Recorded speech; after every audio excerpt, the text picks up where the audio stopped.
মানুষ যদি বিছানা যাওয়ার পরে ডান কাতে শোয়, ডান কাতে শুয়ে যদি একটা বাক্য 3 বার পড়ে, কয়বার? আল্লাহর নবী বলেন আল্লাহ তাআলা তার গুনাহগুলোকে মাফ করে দিবে। যদি পৃথিবীর শুরু দিন থেকে আজ পর্যন্ত বৃষ্টির যত ফোঁটা ছিল তত ফোঁটার সংখ্যা বরাবর, পৃথিবীতে যত গাছ আছে তত গাছের পাতা বরাবর। কি শুনলেন?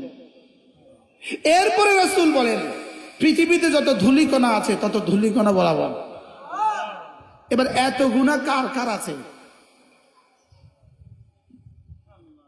কোন মুমিনের এত গুনাহ আছে? তাহলে এই বাক্যটা যদি আপনি পড়েন ডান কাতে শুয়ে, বলবো বাক্যটা বলবো, আস্তাগফিরুল্লাহাল্লাযী লা ইলাহা ইল্লা হুয়াল হাইয়ুল কাইয়্যুম ওয়া আতুবু ইলাইহি লা হাওলা ওয়ালা কুওয়াতা ইল্লা বিল্লাহ। আজ থেকে পড়বো তো? বলেন ইনশাআল্লাহ। রাসূল জীবনে যখন যা করেছেন বলেন, আমিও আমার জীবনে তখন তা করব। বলেন ইনশাআল্লাহ। আল্লাহ তাআলা এই মাদ্রাসাকে কবুল করেন।